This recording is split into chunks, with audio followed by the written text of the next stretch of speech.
Hello friends, welcome back to your own channel. जैसे आप जानते हैं, एक सीरीज शुरू करी है मैंने, बूस्ट योर वोकैबलरी, अपनी वोकैबलरी बढ़ाइए, और आज उसका 4th पार्ट है ये। तो अगर आपने पहले 3 पार्ट्स नहीं देखे हैं वो भी आप देख सकते हैं। इस सीरीज में शॉर्ट पैराग्राफ्स हैं और एक ना एक किसी टॉपिक के ऊपर है, उसके जरिए आप अपनी वोकैबलरी को बढ़ा सकते हैं एक ही पैराग्राफ में। जैसे आज का पैराग्राफ है कंफर्ट जोन, तो इस पैराग्राफ को जब आप रीड करोगे आप ऑलमोस्ट 34 न्यू वर्ड सीख लोगे। और वो सिर्फ ऐसा नहीं है कि आप रट्टा मार के सीखोगे, वो कैसे होगा, इन कॉन्टेक्स्ट। जैसे आप पढ़ोगे और आपको इन कॉन्टेक्स्ट समझ में आ जाएगा किस तरीके से उस वर्ड को यूज किया जाता है। तो इस तरीके से मेरी सिखाने की कोशिश रहती है। अगर आपको पसंद आते हैं ये पैराग्राफ्स या ये सीरीज पसंद आती है, प्लीज लाइक शेयर कीजिए, कमेंट में भी बता सकते हैं कि आपको क्या कमी लगती है या आपको क्या और चाहिए। तो जैसे मुझे पिछली बार अभी कमेंट मिले हैं, अगर आप मेरा 1st, 2nd और 3rd पार्ट देखोगे तो उसमें मैंने वर्ड मीनिंग्स अलग से प्रोवाइड किए हैं, समझाया है पूरा, फिर अलग से प्रोवाइड किए हैं। बट काफ़ी मेरे को कमेंट्स आ रहे थे कि मैम साथ साथ दीजिए, तो उसमें ज़्यादा ईजी होता है समझना। तो ठीक है, आज मैंने साथ साथ दिए हैं, तो आप इसको अगर आपको ईजी लगता है तो इस तरीके से सीख सकते हैं। तो ये वाला हमारा टॉपिक है कंफर्ट जोन। आपने कई बार ये सुना होगा, comfort zone, get out of your comfort zone, और टीचर से सुना होगा। ठीक है, इसका मतलब होता है कंफर्ट मीन्स सुख सुविधा, या जहां हम प्रोटेक्ट फील करते हैं, सेफ महसूस करते हैं, तो वो तो हो गया कंफर्ट। और जोन हो गया इलाका या क्षेत्र, तो जो एरिया हमको कंफर्टेबल लगता है उसी से बना है कंफर्ट जोन। और हम इससे बाहर निकलेंगे अगर, तो हमको मुश्किलों का सामना करना पड़ेगा, क्योंकि ये तो हमारा कंफर्ट वाला इलाका है, हम यहाँ पे बहुत इजीली रह सकते हैं। तो कंफर्ट जोन इसमें जो बताया गया, देखते हैं वो कौन सा कंफर्ट जोन है और कौन कंफर्ट जोन से बाहर निकलना चाहता है। तो पढ़ के ही पता लगेगा। कंफर्ट जोन मीन्स सुविधाजनक क्षेत्र, जहां हमको सेफ महसूस होता है। During my high school days I had the unique opportunity. देखिए, जब शब्दों का हम प्रोनाउंसिएशन भी करते हैं वो भी आप ध्यान से सुनोगे तो आपकी प्रोनाउंसिएशन भी इम्प्रूव होती जाएगी। Unique opportunity, I had the unique opportunity to participate in an inter school debate competition. तो during my high school days, high school तो हो गया क्लास 10th तक, तो हाई स्कूल के दिनों में या हाई स्कूल के दिनों के दौरान, ड्यूरिंग हाई स्कूल के दिनों के दौरान, I had the unique opportunity. और यूनिक का है कि खास, मुझे अपॉर्चुनिटी, अवसर मिला, किस चीज का, टू पार्टिसिपेट। पार्टिसिपेट मीन्स किसी चीज में पार्ट लेना, भाग लेना, इन an inter school debate competition. Inter school का मतलब हो गया अलग अलग स्कूलों के बीच में, क्योंकि डिबेट कॉम्पिटिशन, डिबेट का मतलब होता है वाद विवाद, और कॉम्पिटिशन प्रतियोगिता, वाद विवाद प्रतियोगिता में पार्ट लेने का अवसर मिला, जो कि बहुत खास था। आई हैड, और हैड से हमको पता लग जाएगा कि ये पास्ट टेंस में नरेट किया गया है। अब इसको फिर से पढ़ते हैं एक बार। During my high school days, मेरे हाई स्कूल डेज के दौरान, I had the unique opportunity to participate in an inter school debate competition. I had, मुझे मिली थी, एक खास अपॉर्चुनिटी, एक खास अवसर मिला था भाग लेने का, इन एन, एक inter school debate competitions, inter school में जो वाद विवाद प्रतियोगिता हुई थी उसमें भाग लेने का खास अवसर मिला था। अब देखिए यहाँ पे एन इसलिए आया है क्योंकि यहाँ पे जो वॉवल है, यहाँ पे तो जो भी ए ई आई ओ यू ये वॉवल होते हैं, इनके जो साउंड होते हैं जब भी वो किसी वर्ड में आता है शुरुआत में, तो उससे पहले हम आर्टिकल एन लगाते हैं। The theme was the role of technology in education. और जो डिबेट कंपटीशन था, वाद विवाद प्रतियोगिता थी, उसका थीम या उसका विषय, उसकी हेडिंग क्या थी, role of technology in education. Technology की भूमिका, रोल, भूमिका एजुकेशन में, शिक्षा में जो टेक्नोलॉजी की क्या भूमिका है। और जो भी वाद विवाद प्रतियोगिता होती है तो एक उसके साइड लेता है, फॉर के लिए बोलता है, और एक उसके अगेंस्ट के लिए बोलता है। जैसे कोई बोलेगा yes it plays important role, technology plays important role, तो फॉर के लिए बोलेगा ये। और दूसरा बोलेगा no technology is not required, इसकी कोई जरूरत ही नहीं है एजुकेशन में, तो वो बोलेगा अगेंस्ट, मतलब उसके विपरीत। तो ये तो है डिबेट प्रतियोगिता, उसका टॉपिक है the role of technology in education. As a rather introverted student, the idea of public speaking filled me with apprehension. तो अब जो अपना ये नरेट कर रहा है पैराग्राफ, जो बता रहा है अपने बारे में, वो कह रहा है कि मैं एक इंट्रोवर्टेड बच्चा था उस टाइम पे, हाई स्कूल डेज की बात हो रही है। तो इंट्रोवर्ट मीन्स एक शर्मीला या दूसरों के साथ जो मिक्स नहीं होते इजीली, जो अपने आप में ही रहना पसंद करते हैं, अलग रहना पसंद करते हैं, ज्यादा बात नहीं करते हैं, उन पर्सनैलिटीज को बोलते हैं इंट्रोवर्ट। तो इंट्रोवर्ट का मतलब कोई नेगेटिव नहीं होता, वो तो उनका अपना एक वे है बिहेव करने का कि उनको ज्यादा बात करना पसंद नहीं होता और अपना शांत रहना और चुपचाप रहना पसंद होता है। ठीक है, तो ये कह रहा है as a rather introverted student. तो रादर मीन्स किसी हद तक, तो जैसे कि मैं किसी हद तक एक चुपचाप रहने वाला बच्चा था। The idea of public speaking filled me with apprehension. बस एक विचार अगर मेरे मन में आ जाए पब्लिक स्पीकिंग का, कि अगर मुझे पब्लिक के सामने बोलना पड़ेगा इस प्रतियोगिता में पार्ट लेके, इतना ही, बस ये सिर्फ विचार आने पर ही मैं भर जाता था। आई फिल्ड मी विद एप्रीहेंशन। और एप्रीहेंशन का मतलब होता है आशंका या शक या डर कि क्या होगा, आगे क्या होगा, उसको बोलते हैं एप्रीहेंशन। ठीक है, as a rather introverted student the idea of public speaking filled me with apprehension. तो मैं किसी हद तक एक अंतर्मुखी बच्चा था, शांत रहने वाला, चुपचाप रहने वाला, और सिर्फ एक विचार कि मुझे पब्लिक के सामने बोलना पड़ेगा, इसने तो मुझे बिल्कुल ही आशंका से भर दिया। नेवरदलेस, फिर भी, I decided to embrace the challenge.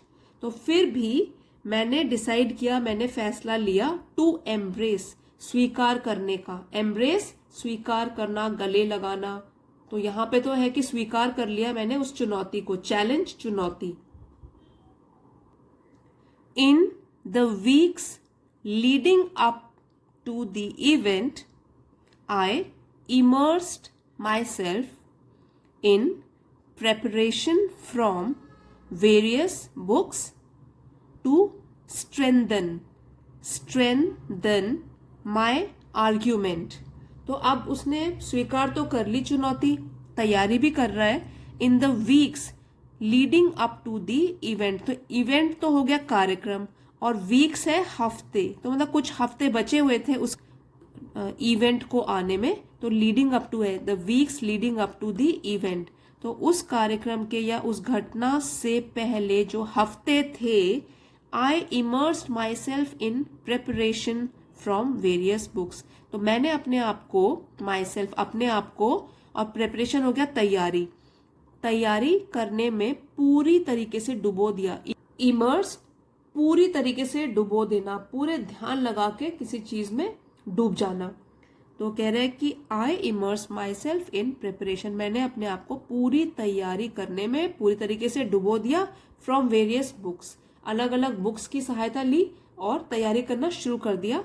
To strengthen my argument, strengthen means पक्का करना, और आर्ग्यूमेंट हो गया तर्क, मतलब कि जो भी साइड वो लेगा उस डिबेट में, the role of technology in education, या तो फॉर की तरफ से बोलेगा या अगेंस्ट की तरफ से बोलेगा, जो भी तर्क देगा तो उसको पक्का तो करना है, क्योंकि उसको वहां सबके सामने बोलना है और उसको अपना पॉइंट भी दूसरों के सामने रखना है। तो वो पक्का करने के लिए, अपना आर्ग्यूमेंट, अपना तर्क पक्का करने के लिए मैंने कई बुक्स की सहायता ली, पूरी तरीके से डूब गया, बहुत अच्छी तैयारी करी मैंने, अपनी तरीके से हार्डवर्क पूरा कर रहा हूँ।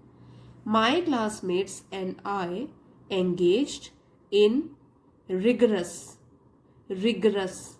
Mock debates. माई क्लासमेट्स मेरे सहपाठी और मैं engaged in rigorous mock debates. Mock means नकली और रिगरस वैसे होता है कठोर। यहाँ पे इसको ऐसे भी बोल सकते हैं कि बारीकी से पूरी डिटेल का ध्यान रखते हुए हमने नकली डिबेट्स अरेंज किए, एंगेज, हम उसमें लगे रहे। मेरे क्लासमेट से मेरी हेल्प करी और मेरे साथ उन्होंने तैयारी करवाई मेरी नकली डिबेट्स की। हम लोग नकली डिबेट्स करते थे और तब हमने कठोर परिश्रम किया। और यहाँ पे रिगरस का मतलब है बारीकी से सब चीजों का ध्यान रखते हुए नकली डिबेट्स के जरिए हमने तैयारी करी। होनिंग आर परसुएसिव स्किल्स, तो स्किल्स तो है कौशल और होनिंग मीन्स और बेहतर बनाना। तो अपनी जो हमारी परसुएसिव स्किल्स थी, और परसुएसिव मीन्स राजी करना, क्योंकि ये डिबेट कंपटीशन है तो जो भी हम अपने पॉइंट देंगे तो जो अगला है सुनने वाले तो वो उससे राजी होंगे नहीं होंगे, तो हम तो अपनी तरफ से अपने पक्के पॉइंट्स देंगे। तो वो वाली स्किल्स जो राजी करने वाली स्किल्स होती हैं, कौशल होते हैं, वो हम और बेहतर बना रहे थे और मेरे फ्रेंड्स मुझे इसमें हेल्प कर रहे थे। On the day of the competition I felt a mixture of excitement and anxiety. तो जिस दिन कंपटीशन था, on the day of competition, प्रतियोगिता के दिन, आई फेल्ट मैंने महसूस किया, अ मिक्सचर मतलब मिला जुला, इमोशन क्या क्या था उसमें मिला जुला, एक्साइटमेंट उत्साहित तो मैं था और साथ में एंग्जाइटी भी थी, थोड़ी चिंता भी थी कि पता नहीं क्या होगा, कैसे बोल पाऊंगा, क्योंकि मैं इंट्रोवर्टेड बच्चा हूं। As I stepped on to the stage, जब मैं मंच के ऊपर गया तो मेरे जो अंदर हैं दोनों इमोशंस हैं, एक तो मैं उत्साहित भी हूं और थोड़ा चिंतित भी हूं। The auditorium was a buzz with anticipation। तो ऑडिटोरियम तो एक बड़ा सा हॉल होता है, स्कूल्स में होता है, जहाँ पे सीट्स होती हैं बैठने की और स्टेज होता है एक। तो ऑडिटोरियम जो है वो a buzz with anticipation means उत्तेजना से भरा हुआ था। सब लोग बड़े एक्साइटेड थे कि अब क्या होगा, कैसा होगा, हमारे स्कूल का कंपटीशन है। और a buzz मीन्स भन बनाने की आवाज आ रही थी, सब लोग कुछ ना कुछ बातचीत कर रहे थे। तो अबज मीन्स भन बनाने की आवाज या भन बनाहट के शब्दों से भर गया था। With a deep breath I began to articulate my points. तो विद अ डीप ब्रेथ मैंने गहरी सांस ली और शुरू किया। आर्टिकुलेट मीन्स साफ साफ बोलना, मतलब जितना मुझे याद है उतना मैंने अपने पॉइंट्स को साफ साफ बोलना शुरू किया। Making sure to enunciate each word clearly।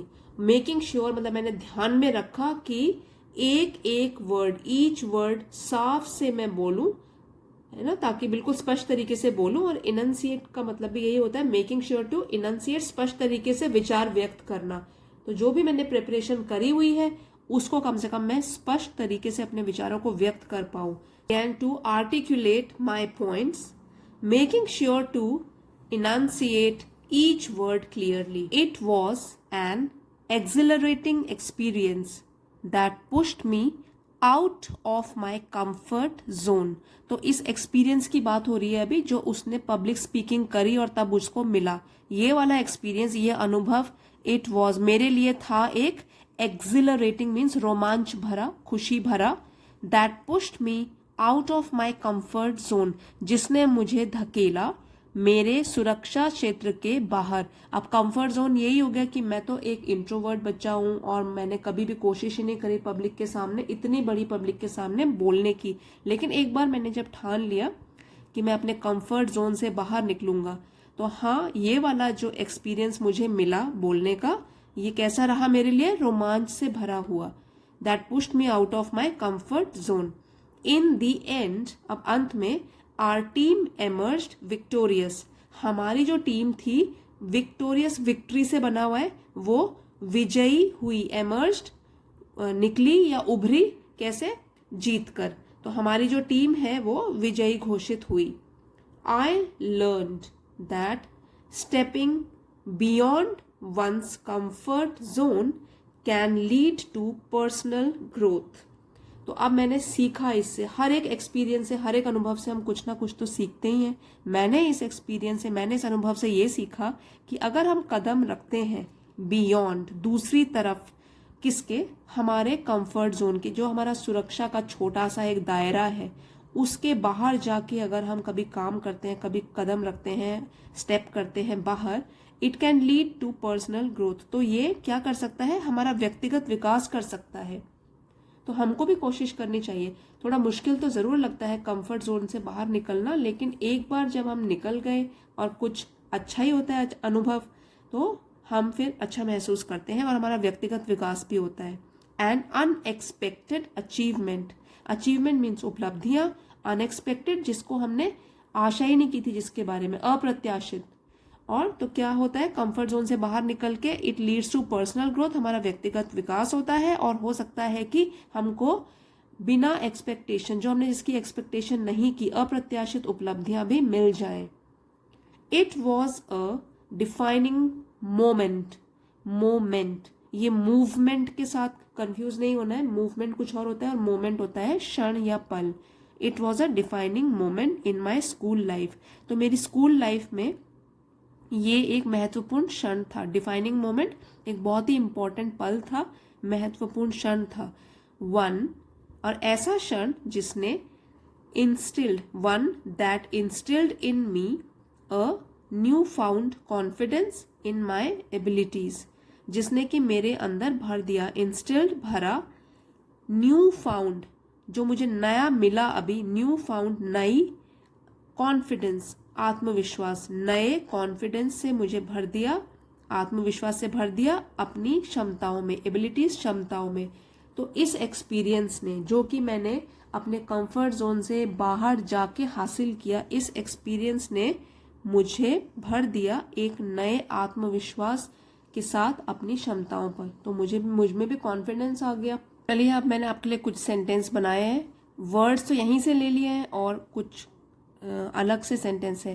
Comfort zone का है, have you ever stepped out या gone out of your comfort zone. तो आप भी इस तरीके से जो ये डिफिकल्ट वर्ड्स आज सीखे हैं उनके अपने वर्ड्स में सेंटेंस बनाइए, तो और देर तक आपके दिमाग में ये वाले वर्ड्स बैठ जाएंगे। और इसका पीडीएफ आपको 2 डेज के बाद English with Asha ma'am Telegram channel पे मिल जाएगा, आप चाहें तो वो भी ज्वाइन कर सकते हैं। अब देखिए सेकंड है इनंसिएट। When you speak in class, make sure to enunciate each word clearly. तो आप भी ऐसे सेंटेंस बनाइए। अब एप्रीहेंसिव का मैंने, वैसे एप्रीहेंशन हमने पढ़ा था, मैंने एप्रीहेंसिव का बनाया, have you ever been apprehensive about your abilities. तो अब आप इसको पढ़ो, समझो और आप भी ये वाले वर्ड मीनिंग्स अपनी डायरी मेंटेन कर सकते हैं, वहाँ पे लिख सकते हैं। मेहनत तो आपको भी करनी पड़ेगी, तो ही ये वाले रोज आप डेली यूज में इनको ला भी सकते हैं। ये डेली यूज वाले सेंटेंस है और डेली यूज वाले वर्ड्स हैं। तो आई होप आपको आज का वीडियो पसंद आया होगा और कुछ ना कुछ आपने ज़रूर सीखा होगा। अगर आपको वीडियो पसंद आया है, please don't forget to like, share and subscribe, and see you next time. Thanks for watching.